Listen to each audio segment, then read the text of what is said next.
une situation optimale à mes yeux, c'est des gens qui travaillent dans l'industrie musicale québécoise qui sont pas, mettons, les Fouki, les Corias de ce monde, pas des gens avec genre 200 000 écoutes par mois, mais des gens qui font, je sais pas, 10 000, 15, puis ils arrivent quand même à vivre, somme toute, un peu de ça. Je pense, à mes yeux, la situation optimale, c'est que tu sois pas, genre, tu peux ne pas être la biggest star, puis quand même gagner ta vie avec cette musique-là.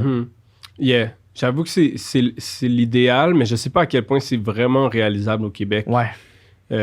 Tu sais, ça prend des scènes locales vraiment riches puis assez populeuses même parce que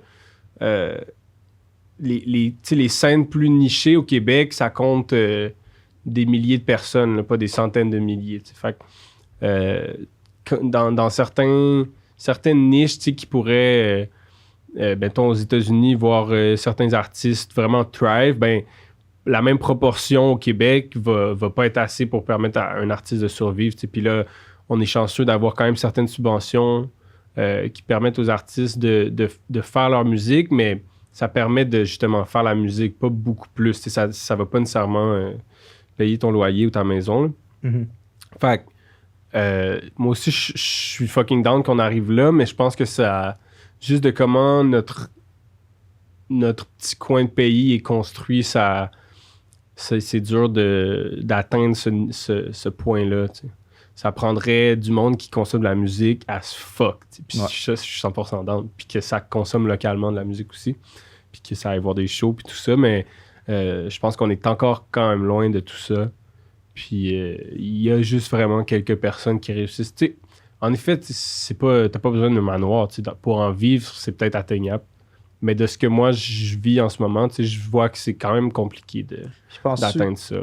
Penses-tu que ça va être atteignable à travers la démocratisation des shows, admettons? Penses-tu que les gens, ils vont... Parce que oui, Spotify permet de découvrir des artistes, mais il n'y a pas tant de gens qui prennent des démarches pour découvrir des artistes au Québec. Penses-tu que ça va être plus par l'intermédiaire de shows, admettons, par exemple, les Francopholies, ouais, définitivement. Eux aident à découvrir des artistes? Ouais, je pense, mais je pense même que si ça arrive, tu sais, quelqu'un, des artistes peut-être plus marginaux, plus petits, qui vraiment réussissent à faire un break puis de vivre leur musique, puis que ça soit plus répandu, du moins, je pense que ça va prendre une ouverture aussi, puis un intérêt d'ailleurs dans le monde sur ce qui se fait au Québec. Puis je pense qu'on est en train de le découvrir aussi. Il y a des artistes, autant francophones qu'anglophones, qui commencent à break through ailleurs. Je pense à Skyfall, qui est huge au UK, puis qui est une des grosses stars montantes de la scène là-bas, puis qui est presque inconnue ici, mais qui probablement va bien mieux vivre de sa musique que bien des artistes dont on parle souvent dans les médias ici. Fait que je pense que avec, c'est ça, l'espèce de globalisation des cultures, où partout dans le monde, on peut consommer de la musique de cultures super éloignées de la nôtre.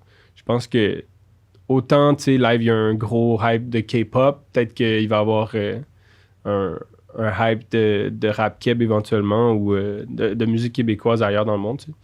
Je pense que c'est peut-être ça l'avenue la plus probable, parce que à 8 millions d'habitants, tu peux pas...